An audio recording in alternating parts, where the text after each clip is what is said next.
Before we begin, just a warning. Some listeners may find some of what you're about to hear distressing. Also, there's some strong language. Nice to see you anyway. Yeah, you too. I've come to meet Andrew Malkinson, or Andy as I now know him. He's showing me his room in the Bedsit in Grimsby, where he's been living since he was released from prison last year, after spending 17 years behind bars. This is my tiny room. It's small, isn't it? It's got everything you need. Yeah, good. Andy's 55, and he went to jail when he was 38 for a crime he insists he didn't commit. I spend most of my day sat in front of my laptop. I'm sitting opposite him. It's cramped. In one corner there's a small table with his laptop on. In the other there's a shower and toilet with no door. I'm perched on the end of his bed, which takes up most of the other space, and he's sitting on his desk chair, his knees not far from mine. So, I've only got a little cafetiere, so I'll have to jog a little bit. Andy's wearing grey cargo trousers and a well-worn jumper. His hair is short and dark, greying at the sides, and he wears small wire glasses. I find he's got a gentle and kind manner about him. At the moment, he's not working. He gets by on universal credit of around £750 a month. Andy struggled to find work. Having spent 17 years in prison, all he can think about is getting his conviction overturned and clearing his name.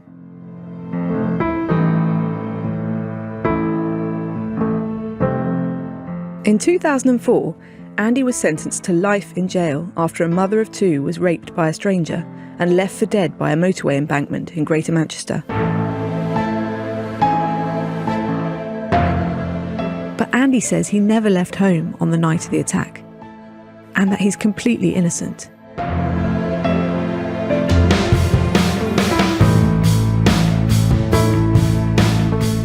You're listening to 17 Years, the Andrew Malkinson story, a podcast brought to you by The Times and The Sunday Times. I'm Emily Dugan, a reporter at The Sunday Times.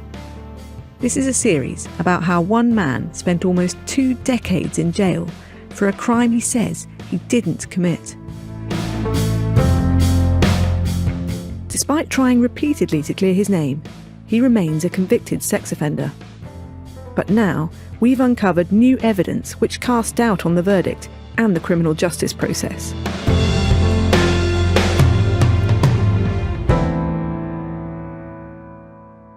In this series, I'm going to investigate what might have led to a potential miscarriage of justice in Andy's case. Because there are things that just don't add up. And if he has been wrongly convicted, why is it so hard in this country to clear your name? I'll look at how when Andy was sent to prison, he was expected to spend around 6.5 years inside. But because he continued to protest his innocence, that became 17. It's a way of getting those who are wrongly convicted to make a false confession. I'll look at how those who knew him best have never believed it. The crime didn't fit Andy at all. He had been nice to people. How the rape left a whole community in shock. There was true fear. I mean, it was horrific. I'll ask questions about the police and our justice system and try to figure out why things might have gone wrong for Andy. One of the really strange things about Andy's case is how he becomes a suspect. I'll speak to people who were key to the case and find out if all was as it seems. They said that they would send a warrant for our arrest if we didn't act as witnesses. And if Andy wasn't the rapist, who was? This is part 1, Life Turned Upside Down. Last year, while he was still in jail, Andy wrote me a letter. Dear Emily, first of all, thank you for listening. The crimes for which I am wrongly convicted could hardly be more emotive, so I appreciate you taking the time to hear the evidence. As a journalist, lots of people come to me with stories, but Andy's caught my attention. On the 19th and 20th of July 2003, I was working at the Ellesmere shopping centre as a security guard. Nothing untoward happened. I walked the half a mile or so to work and back, spent most of the day patrolling and looking for shoplifters. By the time the shift ended, I just wanted to sit down in front of the telly with a couple of cans and sleep, which is what I did. The letter Andy's reading is actually a response, as I'd written to him during the pandemic. I've spent a lot of the last decade investigating failures in Britain's legal system. It's often trumpeted as the envy of the world, but it's not always as great as we like to think. I've met many people whose lives have been destroyed by its flaws. Not everyone receives fair and equal treatment under the law, even though it's sort of what you expect, or at least hope. On the 2nd of August, the police knocked on my door. I answered and they told me they were arresting me for attempted murder and rape. I was completely shocked, and obviously had no idea what they were talking about. I often see cases where one or two things have gone wrong in the path to a conviction. But straight away, Andy's case leapt out because it seemed to tick every box for how our justice system can fall short. So that's why I got really interested when I read Andy's letter. Over time, I learned what had happened. It was utterly nightmarish, and as time passed, it got worse. At first, I thought it would be cleared up quickly. I never imagined I'd be mistakenly identified by the complainant, but when I was, I felt the floor was open. I felt I was not getting much legal help. I felt in my gut I was being set up. I have struggled to read some of my handwriting. I apologise. As I said, please feel free to ask any further questions you would like. Send in best wishes, and once again, thank you. Yours sincerely, A. Malkinson.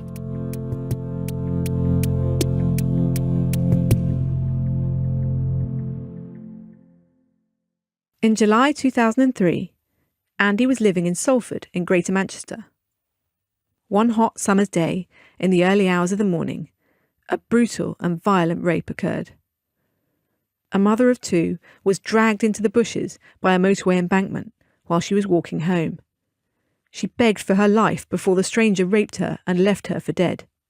She didn't know who the attacker was, but Andy soon became the prime suspect. And then the victim picked him out of an ID parade. Andy went to court and was found guilty of 2 counts of rape, and in 2004 began a life sentence. You want a coffee or a juice? I've got some cranberry juice. A coffee would be lovely, but no Coffee? rush. Yeah, Yeah, thank you. yeah. Thanks, Andy. I have to go down the kitchen. I want to know more about the crime and the circumstances that led Andy to being convicted. But first, I need to get a better sense of who Andy is. Yeah, I know. So earlier this year, just a few months after he'd left prison, we sat down, with a coffee in hand, at his bedsit, and started at the beginning. I was born in Grimsby, here, in 1966, January. Grimsby's a port town in the county of Lincolnshire in the north of England. It's by the North Sea on the east coast. In the mid-1950s, it laid claim to being the biggest fishing port in the whole world. But in recent times, it's been a victim of industrial decline. In 1966, the year Andy was born, England won the Football World Cup. Bobby Moore receives the trophy, the golden symbol of international supremacy. I think it's good. The Beatles topped the charts. We'll just be the same people as we've always been. And in March that year, Harold Wilson was elected as Prime Minister of a Labour government for the second time. My mum worked in a local factory. I think it was a biscuit factory or food factory. My stepfather worked in the textile factory. And did you have any brothers or sisters? Yeah, I have a half-brother, a half-sister in England, and I latterly found out 2 half-sisters in Australia. And what was your childhood like? My childhood was quite happy. I remember being outdoors a lot, and I remember the summer of 76, I was about 10. I went as brown as a nut, and the summer seemed to last forever. It was just a very happy, innocent time, you know. I remember it fondly, being a child. He never caused me, he never got into trouble when he was younger. He was just a quiet young man and a quiet baby. That's Tricia, Andy's mum. I first spoke to her on the phone in December last year, just before Andy was released from prison. Waiting for this day for a long time. Yeah, 17 years. But now, she's nipped over to the bedsit, and we're looking through some childhood photos of her son. He's leaning against a fence in a little short dungarees, and I'd say he's 2 or 3 there. Yeah, he's about 2.5. That was when we lived in a flat. That was in the back garden there. He's got a very cheeky smile there. And his blonde hair, yeah. It was always very photogenic. As a child, one of Andy's big interests was the night sky. He was fascinated by stars. Astronomy. Astronomy, yeah. I did get an astronomy book when I was very young. I was about 7 or 8 for Christmas. And I started going to the library and reading more and more about it because I just loved it. Did you enjoy school? Yeah, I did actually. I used to like science subjects. I was quite good at chemistry and maths. In 1982, when he was 16, Andy left school and, like many young men from Grimsby, went to work at the local docks. It was hard work and, well, smelly, obviously, and poorly paid. But as a 16-year-old, it just feels good to be earning money straight away, straight out of school. I just used to love working all week and then going out with my mates and getting drunk, just having fun. He was just going out into the world.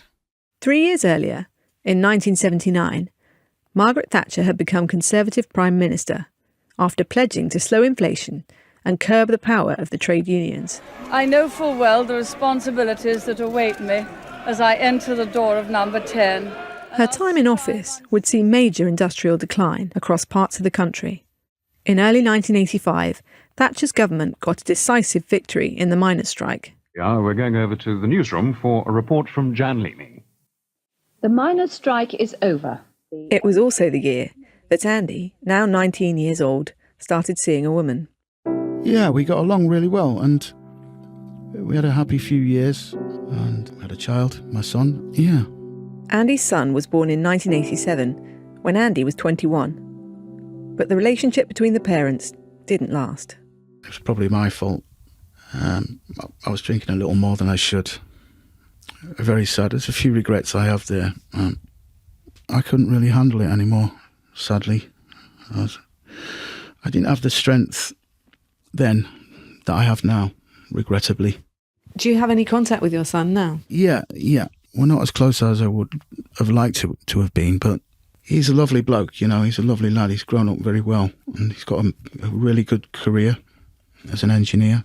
But Andy hasn't had any recent contact with his son's mother. No, I've not been in touch since 30 years ago, so... Wow. Yeah, sadly. In 1991, and with the relationship very much over, Andy left the UK for Holland. He spent 4 years working and travelling, and by 1995 he was in the Hook of Holland, a small coastal town in the south of the country, with a direct ferry to Grimsby. Once there, he found a local job agency. It was, at the time anyway, quite easy to get work. Minimum wage, labouring work. And then you met someone? I did, yeah. I met Karen. Karen was like a kindred spirit. Yeah, we had a lot in common. We did everything together, I remember. And we called each other soulmates as well. Karen Schumacher is Andy's former girlfriend. I spoke to her on a video call at her home in Holland. She's lean, with long greying blonde hair, and she smiles a lot when we chat. Karen's been one of Andy's biggest supporters since he was first accused of rape and attempted murder. Anyway, back in 1995, she was also living and working in the Hook of Holland. And I was actually travelling with a backpack. I had a meeting with my employer in the restaurant. It's a sort of a bar. The guy that ran it was an old gruff Dutchman, lots of agriculture type work in glass houses, that kind of thing. When I entered the restaurant, it was a totally empty restaurant, but there was only one person sitting there eating. And that was Andy. I think we looked at each other straight away, and she sat right next to me. I just actually went to his table and I said, well, is it okay I sit down on your table? And we started chatting like we'd known each other for ages. Everything went really quick because I also had to look for a room, and he was actually looking for another room. I think I was staying in some Dutch guy's attic. So we actually kind of started off like friends. I found a room and we shared it. To save costs, and because we were getting along as well.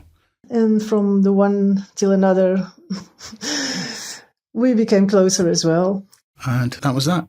Andy and Karen remember that room as a happy place. We were singing together the song from Bob Marley, like, is this love, is this love, is this love, is this love that I'm feeling? Yeah, we used to do soppy things like that, yeah. This is a memory that we both were singing that song because we were sharing this very tiny room with this single bed and this one mattress. It was almost impossible to live there. That sounds very romantic, actually. Yeah, it was. During this time, they both worked night shifts and would find themselves by the sea in the afternoons, having slept during the day. You know you're not going to spend the rest of your life living like that, sort of a phase. It just felt very fresh and free and nice and just felt good. Everybody would go to the bar in the weekend, so it was very kind of a holiday life in a way. For around 5 years, Andy and Karen had what I guess you'd call a slightly unconventional relationship. But then, as time moved on, so did they. I can't put my finger on why. We're both very independent people. That's probably got a lot to do with it. We remained friends even when we stopped having a physical relationship. We remained friends to this day. The physical relationship is not so important. We have a very strong friendship. In 2001, after Andy and Karen's relationship fizzled out, he left Holland and went to Thailand. The island of Phuket, to be specific. By now, Andy was in his mid-30s. He followed his usual pattern of looking for casual work to fund his love of travelling. When I go somewhere, I don't generally stay for a couple of weeks. I try and find a way to stay longer, living on a shoestring, staying in cheap hostels, finding casual work. But his experience in Thailand was not a good one. Hello, I'm Emma Tucker, editor of The Sunday Times. It's thanks to listeners like you that we're able to provide journalism that matters. Get to the heart of the story every day with The Times and The Sunday Times. Subscribe today and enjoy 1 month free. Visit thetimes.co.uk/stories of our times.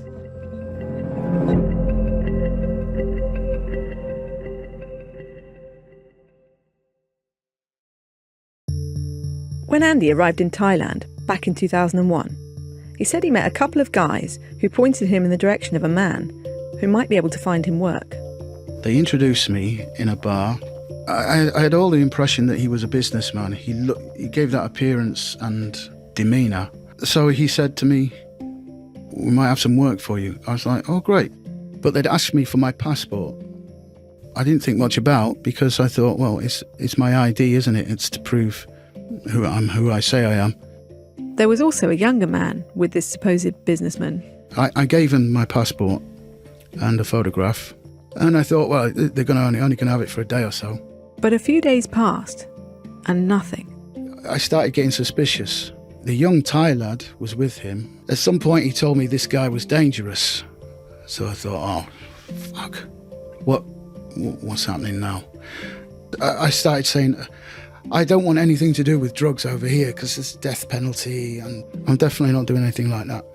No, it's nothing like that. It's nothing like that. I wanted to go to the embassy and say something, but I thought, these people are like gangsters or something. And I didn't know what to do. Then, when Andy finally got his passport back, he says they'd created a copy of it with a different name, but with Andy's photo. The same day, the police turned up. They came screeching up on mopeds, and we were having a coffee outside the place we were staying, the hostel. They arrested us. And they said, "Oh, you got 2 passports?" And I went, "I don't know." It was horrible. It was horrible. They took us down to the monkey house, actually. They call it the monkey house. Oh, it was awful. It was crammed to the rafters, a huge holding cell. I mean, it's stinking hot over there and humid. Andy says an officer appeared to take some pity on him. He was really earnest. So, "I'm so sorry what happened to you. I know it's not you. We're watching these people. You will have to do a little bit of prison time, but I'll make sure it's a very small one because this is nothing to do with you." I went to a brief hearing. He said "Hock dung," which I didn't know. What does that mean? And then he said it means 6 months. So I thought, well, at least it's not 6 years, 6 months is a very long time to sort of accept as a prison sentence if you were just caught up in it. I mean, did you... Yeah, I didn't accept it. It was horrified. It was terrible. So Andy would spend 6 months in jail in Thailand. If you think what happened in Thailand was bad, the next chain of events would change Andy's life forever. After his sentence, he was deported back to Holland in late 2001, where he stayed for around a year and a half, at which point, in May 2003, Andy decided to head to the Canary Islands. I thought, cheap sun, it's guaranteed warm down there, and see if I can get a bit of work, you know. He headed to a hotel-type complex in a place called Los Cristianos on the island of Gran Canaria. So I got off the bus and I booked in, paid a week in advance, and I sat by the bar. There, Andy met a British couple from Greater Manchester. This guy was waving and trying to gesticulate towards me. Cheap tattoos all over him, you know, handmade ones. Oh, no. He's English, I know straight away. Coming up to me, he said, "Oh, where are you from? You're English, aren't you?" "Yeah." And he basically wouldn't leave me alone. He would not leave me alone. He said, "I'm bored. I need a bloke to talk to. I'm with a wife and kids and all that." And it seemed, you know, I thought, yeah, but I don't want to. But Andy would make some kind of friendship, or I guess maybe acquaintance, with this couple, whose names were John and Deborah Hardman. It was just a bit over-friendly, you know. I thought, I'll just humour them for a few days. I found some time for myself, I did, but it's hard to avoid them when you're in the same place and they're shouting towards you all the time. And they're a pain in the ass. The Hardmans would soon leave, but not before they'd given him their phone number and details. I fully expected never to see him again. But Andy would see the Hardmans again. And the following year, they would all find themselves in court. A short time after the Hardmans left the Canaries, Andy says he was mugged. He'd been out drinking and says at some point he was targeted. With no money, he felt stranded. These people were still fresh in my mind. I called them. Yeah, they sent me 50 or 60 euros or something. I got a ticket. I went to the UK. He said, "Oh, you'll pay us back, won't you?" I said, "Of course I will. Yeah, I'm not going to do anything like that." And that's how I ended up in the UK. And did you ever consider calling your mum or calling anyone else in Holland? Or? I know. I must have not been thinking straight because I was in a bit of despair. So, as Andy tells it, the Hardmans bailed him out and paid for his flight back to the UK, and he agreed to go and live with them in Salford, Greater Manchester, hoping to quickly pay off his debt. Grab a few weeks' work, give them their money back, and then... Yeah. Which I almost did, but I got caught up in this. Now, the next sequence of events we're going to go over in more detail in part 2 and throughout the series. But let's just pause for a moment. Right now, Andy's a man from Grimsby who grew up with a caring mother. He had a love of the night sky. He left school to work on the docks at 16. In his early 20s, he went travelling and also had a couple of failed relationships. He'd fathered a son, who he now regretted was distant from him. Andy did odd jobs here and there to get by and had, let's be honest, a pretty bad scrape with the law in Thailand, although he's adamant he was a completely innocent party in that. But what happened next changed his life beyond recognition. In July 2003, Andy, who's now 37, was working as a security guard at a shopping centre in Greater Manchester. By this point, Andy says he'd paid off his debt to the Hardmans, but one night when he was drunk, Andy fell asleep and urinated on their sofa. Unsurprisingly, things turned sour, and Andy left the Hardmans and moved in with a colleague. The Hardmans wanted him to cover the cost. It was a beat-up old couch, like something second-hand you'd find, or even on somebody's front lawn. I think they wanted something stupid. They wanted 800 quid or something stupid like that. I said, "I'll give you 50 quid. That's it." They started being threatening and aggressive. So Andy went to the police. I made a report. He told us what's been happening. I said, "Yeah, they're threatening me for money and trying to intimidate me." 6 days before this, a horrific and brutal rape had happened nearby. In the early hours of the 19th of July, a mother of 2 was attacked and beaten on her way home and left for dead. It was a huge shock to the local community. I could hear people talking about it. I thought, "Oh, no, I'm not massively surprised. This is a really rough area." I could tell it was a rough area. But it was right on the periphery of my awareness, you know. The country was experiencing a heat wave. On the day of the attack, Andy had been working. It was really incredibly warm, unusual for England. Nice, I was loving it. I like that. So that evening then, you're pretty sure you'd finished work and then what? By the time I'd finished walking back from the Ellesmere Centre, after wearing stab-proof vests and all the stuff I was wearing, I was exhausted. I had no wish to go out. I got 2 cans on the way home. I'm tired, I'm hot, I want to shower. I just want to sit down and drink a couple of cans, watch TV. That's all it was. It was just another day. So you never left the house that night? No, definitely not. But 2 weeks later, in August 2003, Andy was arrested. About 8 a.m, bang, bang, bang. It's the police. Okay. I open the door and they say, Mr. Malkinson, yes, we're arresting you for attempted murder and rape. I was like, what? I was completely dumbfounded. I think my words were, that's ridiculous. I didn't know what was going on. He was then picked out in a video lineup by the victim and a separate witness. The world just opened up, and just a sense of doom, sense of, what the fuck is going on here, why? Why they identified me?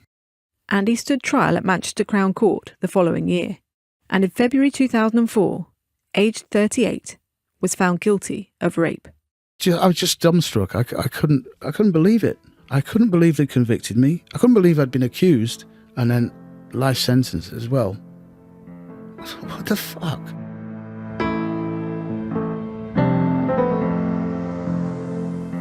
So, how does a man who says he's innocent of a crime this serious get convicted? How reliable was the evidence which brought the police to Andy's door? Next time on 17 Years, the Andrew Malkinson story. One of the really strange things about Andy's case, which has always stood out to me, is how he becomes a suspect. When Malkinson was led from the dock, I'll never forget the expression on his face. He had been nice to people, respectful to women. The crime didn't fit Andy at all.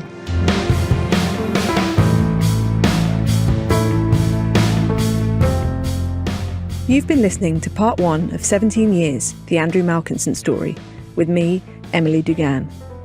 The series is brought to you thanks to subscribers of The Times and The Sunday Times. It's written by me and Will Rowe. The series is produced by Will Rowe, with assistance from Brenna Dardolph. The executive producers are Poppy Damon and Lynn Jones, with original music and sound design by Tom Birchall. If you've been affected by any issues in this podcast, there are some helplines and websites you can access. Just go to the notes in the podcast description. And if you have any information that you want to share on Andy's case, or remember anything from the time, you can contact me directly. My details are also in the description notes.